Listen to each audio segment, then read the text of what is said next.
Support comes from Missouri Forest Products Association, committed to sustainable and sound conservation of the state's forests, which support more than 41,000 Missouri jobs, resulting in a $10 billion industry. ChooseWood.com. It's Wednesday, July 26th. This is The Gateway. I'm Wayne Pratt. Peach season is upon us, but connoisseurs of the local varieties may be disappointed. The three commercial producers in South and Southwest Illinois had a rough year. Overall, it's going to be tough to find a homegrown peach this year in Missouri and Illinois because we're one of the only growers that has a crop at all, and it's not a full crop. Coming up, St. Louis Public Radio's Will Bauer will examine why there's a shortage and what that means for consumers. Opponents of a recently signed bill barring most transgender minors from receiving gender-affirming care are suing to prevent the law from going into effect in Missouri. St. Louis Public Radio's Jason Rosenbaum reports that similar measures in other states have also faced legal challenges. Missouri lawmakers approved a bill earlier this year barring most transgender youth from receiving hormone therapy or puberty blockers. Governor Mike Parson signed that bill into law, but opponents of the measure filed a lawsuit in Cole County to strike down the measure. A statement from Jillian Wilcox of the ACLU of Missouri says the law enshrines, quote, discriminatory practices in our healthcare system by specifically denying transgender Missourians under the age of 18 access to evidence-based gender-affirming medical care. Judges have halted similar gender-affirming care bans for minors in Kentucky and Arkansas. I'm Jason Rosenbaum, St. Louis Public Radio. Missourians with increasing income will soon be able to keep some of their social service benefits. Governor Mike Parson has signed legislation allowing people to retain some of their child care, food, or income assistance if their income goes over limits. The law would gradually lower assistance when somebody's income goes up. Mary Chant of the Missouri Coalition for Children said earlier this year that transitional benefits could ultimately save the state money, especially if low-income families can avoid breaking up. By really providing a springboard in addition to a safety net, this can also help families stay together. About 60% of the children who come into foster care each year in the state of Missouri come in for reasons of neglect. The bill will go into effect late next month. The Department of Social Services spokeswoman says the legislature needs to appropriate more money for the program before it's available to the public. A stay of execution has been granted for a man convicted in the 2002 murder of a 6-year-old in Valley Park. The Eighth Circuit Court of Appeals issued the order for Johnny Johnson last night, citing his attorney's arguments that he suffers from mental illness. Johnson's lawyers want his sentence changed to life in prison. The defense team is also asking Governor Mike Parson for clemency. An execution had been scheduled for August 1st. Now Johnson's lawyers will have to file briefs by September 5th. He has been behind bars since the murder of Casey Williamson. The St. Louis Reparations Commission wants more public input as it prepares to draft a proposal on how to directly address and repair historical race-based harm. St. Louis Mayor Tashara Jones issued an executive order last December to establish the commission. Gwen Moore is one of the board members. You can't go back into the past and correct what was happening. There has to be redress. That's what it's about, redress. And I think history proves that public policy and private practices are responsible for current conditions. Moore made those comments on St. Louis on the air. The Francis Howell School Board may revisit its decision to rescind an anti-racism resolution. Members voted last week to rescind all resolutions previous boards adopted over the past 3 years, including one condemning racism and pledging that the school district would work toward equity for all students.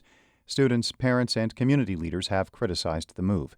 In a social media post yesterday, Board President Adam Bertrand said there may be a rewrite or modification of the resolution before it expires in 2 months. The board will meet again in August.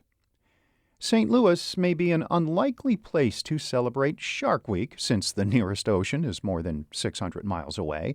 But as St. Louis Public Radio's Lily Halloran reports, this week, the St. Louis Aquarium at Union Station is taking on the challenge. Visitors to the aquarium can pet the famous predators, watch them eat, and even ask questions while divers swim with them. Aquarium staff say they hope their version of Shark Week will teach people about sharks and encourage them not to fear the animals. And it seems to be working. During a behind-the-scenes tour, Ivana Mejia asks lots of questions. Later, she says she's in awe of the species. Sharks are awesome creatures, and if it weren't for them, our whole ocean ecosystem would be completely destroyed. And I feel like we should have so much respect for them and not fear. The aquarium's Shark Week festivities take place until Sunday. I'm Lily Halloran, St. Louis Public Radio.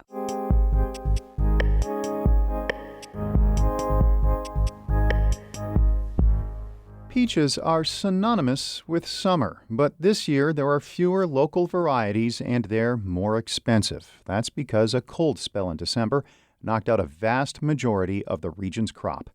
St. Louis Public Radio's Will Bauer reports. Again, this is such an untypical year. Normally, these doors are open. Austin Flam is showing me around his orchards processing facility in deep southern Illinois. Here, with the help of seasonal workers, they'd process hundreds of thousands of the fuzzy fruits every summer. You got to use a little bit of imagination this year. While the line's not running, it doesn't give an accurate representation. And there's a reason the line isn't running at Flam Orchard.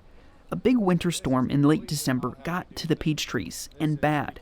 For Flam, he estimates the cold spell knocked out 90 to 95% of his peaches this year. In the big refrigerator-like warehouse where Flam stores the peaches, the bad crop is just as obvious.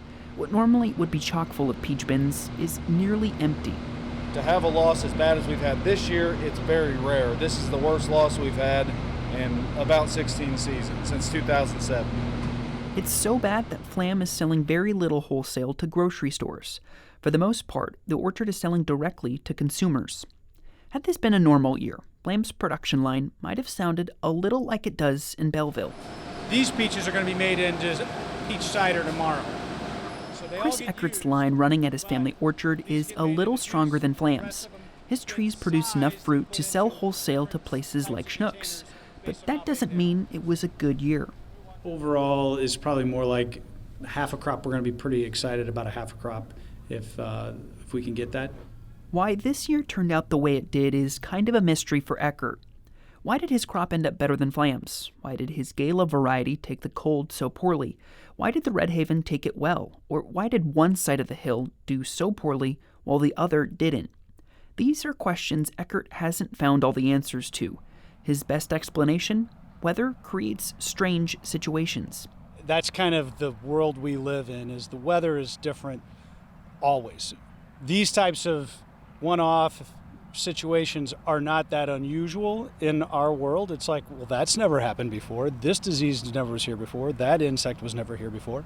Peaches are the biggest moneymaker for Eckert, so a short year like this isn't fun. Lucky for him and Flam, there's good crop insurance from the U.S. Department of Ag, and other fruits like apples are looking pretty good. There are two main things a peach buyer may notice this summer. One, a lack of local fruit, and two, the price. Eckert says prices at his store are up about 20%. Flam says it's about 30% for him. On the national scale, it's likely even more. Georgia and South Carolina, two of the bigger peach-producing states, had rough weather of their own earlier this spring. That's according to Kay Rensel, the executive director of the National Peach Council.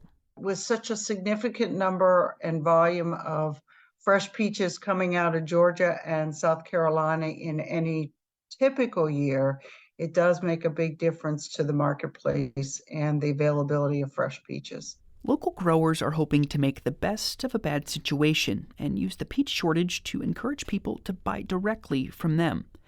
At Flam's Orchard in southern Illinois, there's more than a couple of customers doing just that. Dan Elkins drove an hour from Cape Girardeau. The self-proclaimed Flam fan says the higher prices this summer won't keep him away. This is a great operation. They've got great people here. Love the peaches, so I'll be back for more. Although Elkins says he'll go for just one bushel this Thursday afternoon, instead of two. In Cobden, Illinois, I'm Will Bauer, St. Louis Public Radio. Our Jonathan Ahl edited that report. Ashley Lisenby is the news director of St. Louis Public Radio, a listener-supported service of the University of Missouri-St. Louis. Music by Ryan McNeely of Adult Fur. I'm Wayne Pratt.